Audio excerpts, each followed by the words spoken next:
नीटच्या पेपरफुटी प्रकरणी शिवराज मोटेगावकरांना सीबीआयनं ताब्यात घेतलेलं आहे। लातूरमधील प्रसिद्ध आरसीसी क्लासचे संचालक अडचणीत आलेत। मोटेगावकर यांच्या कार्यालयाची सीबीआय कडून कसून झडती सुद्धा झाली आहे आणि क्लास चालकाच्या ताब्यात घेतल्यानं शैक्षणिक वर्तुळामध्ये मोठी खळबळ उडाली आहे। शिवराज मोटेगावकर प्रसिद्ध आरसीसी क्लासचे संचालक आहेत आणि पेपरफुटीच्या चौकशीतून आणखी खुलासे होण्याची शक्यता सुद्धा वर्तवली जाते।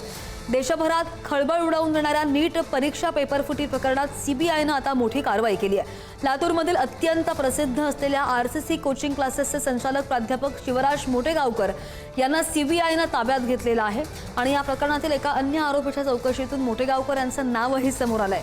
सीबीआयच्या पथकानं लातूरमधील त्यांच्या कार्यालयाची आणि घराची तासनतास कसून झडती घेतली। मॉक टेस्ट आणि मुख्य परीक्षेतील प्रश्नांमध्ये साधर्म्य आढळल्यानं हा संशय आणखी बळावला गेला। मोटेगावकर यांना ताब्यात घेतल्यामुळे महाराष्ट्रातील शैक्षणिक वर्तुळामध्ये सुद्धा प्रचंड खळबळ उडाली आहे। नीट पेपरफुटी प्रकरणी आणखी एक मोठी आणि महत्त्वाची अपडेट। आरसीसी क्लासेसचे संचालक अडचणीमध्ये आलेले आहेत। मोटेगावकर यांच्या कार्यालयाची सीबीआयनं झडती सुद्धा घेतलेली आहे। मोटेगावकरांची चौकशी होईल, सीबीआय चौकशी करेल, त्यामधून काही धागेदोरे हाती लागतात का याकडे सुद्धा लक्ष असेल। नीट पेपर प्रकरणाचे धागेदोरे जवळजवळ बऱ्याच राज्यांमध्ये असल्याचं दिसून आलं, तपासामध्ये समोर आलं आणि आता याच प्रकरणी आणखी एक मोठी अपडेट म्हणावी लागेल, कारण की दिवसेंदिवस तपास जसा पुढे जातोय एक एक धागेदोरे हाती लागतायत आणि नीटच्या पेपरफुटी प्रकरणी शिवराज मोटेगावकर सीबीआयच्या ताब्यात आलेले आहेत। लातूरमधल्या प्रसिद्ध आरसीसी क्लासचे संचालक आहेत आणि ते अडचणीत आलेत। या संदर्भात आणखी जाणून घेऊयात, आमचे प्रतिनिधी बालाजी पोद्दार आपल्यासोबत आहेत। बालाजी, सीबीआयनं जी झडती घेतलेली आहे त्या झडतीमध्ये काही सापडलेलं आहे का, मिळालेलं आहे का आणि या पुढची कारवाई आता कशी असणार आहे? नक्कीच जर आपण बघितलं तर मोटेगावकर यांना ताब्यात घेतलेलं आहे, चौकशी सुरू केलेली आहे। त्यानंतर मात्र या सीबीआयच्या कार्यालयात जे आहे ते काही विद्यार्थी जे आहेत ज्याने नीटचा पेपर दिलेला होता त्या विद्यार्थ्यांना चौकशीसाठी बोलवण्यात आलेलं होतं। एक विद्यार्थिनी आणि तिचे पालक जे आहेत ते डॉक्टर लिहिलेल्या एका गाडीवरती जे सगळे आलेले होते। आपण त्यांना विचारण्याचा प्रयत्नसुद्धा केलेला होता, मात्र ते काही न विचारता ती मुलगी रडत होती। आणि आता जर बघितलं तर याची व्याप्ती जी आहे ती इतकी मोठी आहे की हे पेपर एक्झाम पेपर ज्या ज्या विद्यार्थ्यांनी महाराष्ट्रात घेतले एक्झाम व्हायच्या अगोदर त्या सगळ्या विद्यार्थ्यांना जे आहे ती सीबीआय कडून आता चौकशीसाठी इथं सीबीआय कार्यालयात बोलवण्यात येते आणि त्यांची चौकशी करण्यात येते। त्याचबरोबर वेगवेगळे क्लास चालक, डॉक्टर, इंजिनियर जे आहेत त्या सर्वांची चौकशी करण्याचं काम सीबीआय करते। खरं तर सगळ्याच आरोपीची एकमेकासमोर बसून चौकशी करण्याची जी प्रक्रिया आहे ती सीबीआय कडून करण्यात येत असल्याची माहिती आहे। त्यामुळे या सगळ्या चौकशीतून वेगवेगळ्या विषयाचे जे विद्यार्थी आहेत, जे टॉपचे विद्यार्थी आहेत, ज्या या नीटमध्ये टॉपमध्ये आल्याचा संशय आहे त्या सगळ्या विद्यार्थ्यांना जी आहे ती या सगळ्या सीबीआय अधिकाऱ्यांकडून बोलवण्यात येते आणि त्याची कसून चौकशीसुद्धा करण्यात येते।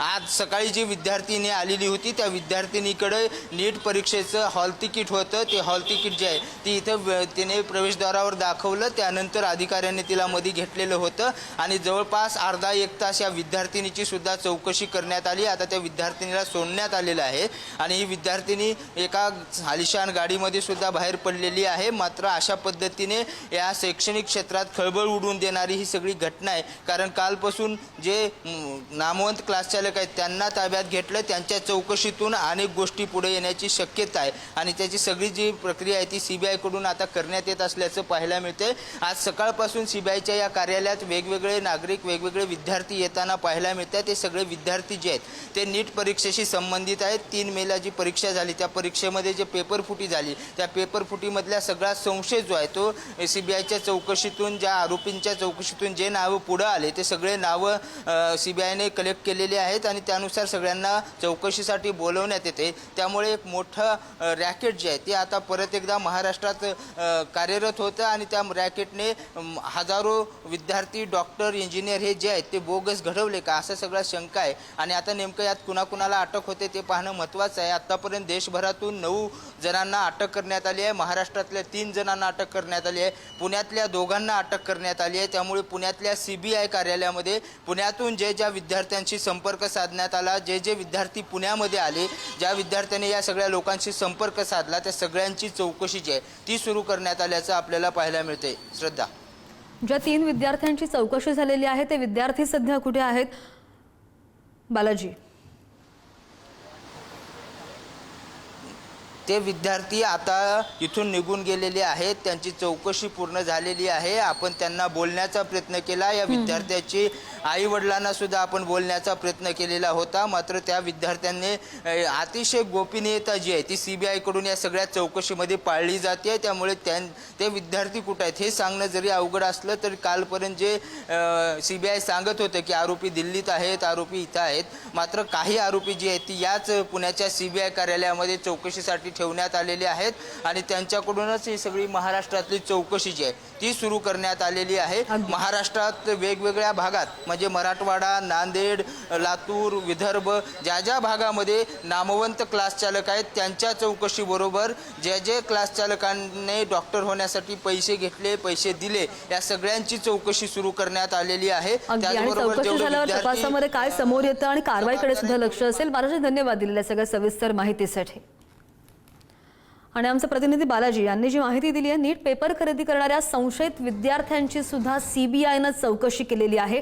पुणे CBI कार्यालयात 3 विद्यार्थ्यांची चौकशी झाली आहे। क्लास संचालकांकडून मिळालेल्या माहितीच्या आधारे ही मोठी कारवाई झाली आहे आणि पुणे CBI कार्यालयामध्ये विद्यार्थी आणि पालकांची सुद्धा हजेरी होती।